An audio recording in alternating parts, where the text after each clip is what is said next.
मेरे साथ मौजूद हैं उम्मीदवार बराए chairman union council number 240 green town Lahore Sheikh Sarfaraz sahab से बात करते हैं। उनकी क़यादत में एक काफ़िला जा रहा है रैली की सूरत में। जीवे जीवे जीवे भुट्टो, जीवे जीवे जीवे भुट्टो, भुट्टो कल भी भुट्टो जिंदा था, आज भी भुट्टो जिंदा है, कल भी भुट्टो जिंदा था, आज भी भुट्टो जिंदा है। मेरा वीर फैसल मीर, फैसल मीर, मेरा वीर फैसल मीर, फैसल मीर, नाराए भुट्टो। भुट्टो। जी सर, कितने पूरी उम्मीद है टिकट के? इंशाल्लाह जी बहुत पुरमीन है। इंशाल्लाह टिकट समझो फैसल मीर साहब को मिल चुकी है और इंशाल्लाह ताला फैसल मीर ये इलेक्शन इन करेंगे। मसाइल भी हल कर रहे हैं, जितने जोगे हम कर रहे हैं। बाद में इंशाल्लाह ताला अल्लाह पाक जब हमें फतह देता है और इंशाल्लाह बकाया जो वसाइल हैं इंशाल्लाह ताला अल्लाह के फजल व करम से वाम के ज़रूर हल करेंगे। लास्ट में सर आप क्या मैसेज देना चाहेंगे वहाँ? मैसेज यही देना चाहता हूँ कि इंशाल्लाह पीपल्स पार्टी को वोट दें और तीर को अल्लाह ताला फतह दे और लोगों गरीब वाम को इंशाल्लाह ताला जो मसले हैं उन मसलों से हम निकालें। वज़ीर आज़म, वज़ीर आज़म, वज़ीर आज़म, वज़ीर आज़म।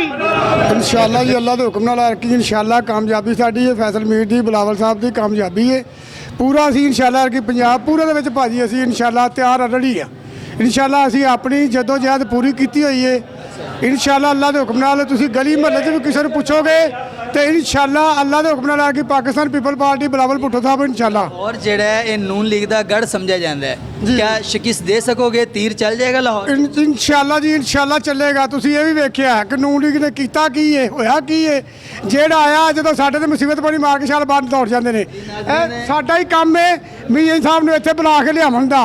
ਪਹਿਲਾਂ ਵੀ ਮੀਆਂ ਸਾਹਿਬ ਇੱਥੇ ਆਇਆ ਸਨ, ਬੀਬੀ ਲੈ ਕੇ ਆਈ ਸੀ। ਹੁਣ ਵੀ ਜ਼ਰਦਾਰੀ ਸਾਹਿਬ ਦਾ ਕੰਮ ਹੈ, ਉਹ ਹੀ ਉਹਨਾਂ ਨੂੰ ਇੱਥੇ ਲੈ ਕੇ ਆਏ ਨੇ। ਇਹ ਮਤ ਭੁੱਲ ਜਾਣ ਕਿ ਅਸੀਂ ਲਾਹੌਰ ਦੇ ਵਿੱਚ ਬੜੇ ਸੀਨੀਅਰ ਹਾਂ। इंशाअल्लाह ਅਸੀਂ ਇਹਨਾਂ ਨੂੰ ਦੱਸਾਂਗੇ ਯਾਰ ਕਿ ਤੁਸੀਂ ਸੀਨੀਅਰ ਕਿ ਅਸੀਂ ਸੀਨੀਅਰ ਹੋ। मैं राशक मेरा नाम है। असी जद्दी पूछती जाले है समझ लगी। ये लाहौर जोड़ा उन्हें बड़ा अपना गढ़ समझिया ना, कहने टूई तो वैसे वार देवे गढ़ जोड़ा है। ये भगौड़े है जो मुसीबत पैंदी है उदों बाहर भज जाते हैं, जो थोड़ा जिहा हालात सही होंगे ने फिर आ जाते हैं। पहले तो असी पूछने जोड़े बैठे ने होया इन्होंने सारिਆਂ ਨੂੰ किस सहूलत दी जा रही है समझ लगी। भी एक बंदे अंदर लाया, ये बाहरों सारे इन्हें केस मुताबिक आया, इनू क्यों इन्नी सहूलत दी जा रही है? ये वर्कर एक चीज़ पूछ रहे हैं, लीडर नहीं पूछे, वर्कर पूछ रहे हैं भी इनू क्यों इन्नी नवाज शरीफ ने सहूलत दी है। हाँ जी प्रोटोकॉल मिले जो जहाजा मिल रहा उत्थे मिल रहा, किहड़े हिसाब से मिल रहा? फिर अगे तरह ही करना इन्हें, कभी इंडिया का जाके यार बन जाता है, कभी किसी का जाके यार बन जाता है। असी नहीं गल पसंद नहीं करांगे। असी अपने लीडर को भी मसला करांगे, जरदारी साहब को भी इन्होंने अज तो हाथ मत मिलाए, ये बहुत नुकसान है। ने इलेक्शन तो बाद दोबारा हाथ मिला लिया तो फिर असी जरदारी साहब के पासे हो जावांगे।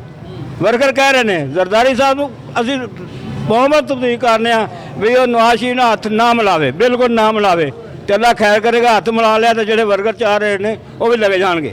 सख्त पैगाम है जरदारी साहब वास्ते जी। बिस्मिल्लाहिर्रहमानिर्रहीम जी। मेरा नाम महर मोहम्मद सदीक है, मैं पाकिस्तान पीपल्स पार्टी का जनरल कौंसलर है। ये सामने UC 240 का लिहाजा कि मेरा कहने का मकसद जी फैसल मीर साहब ने माशाल्लाह पूरे लाहौर च रौनक लगाई है।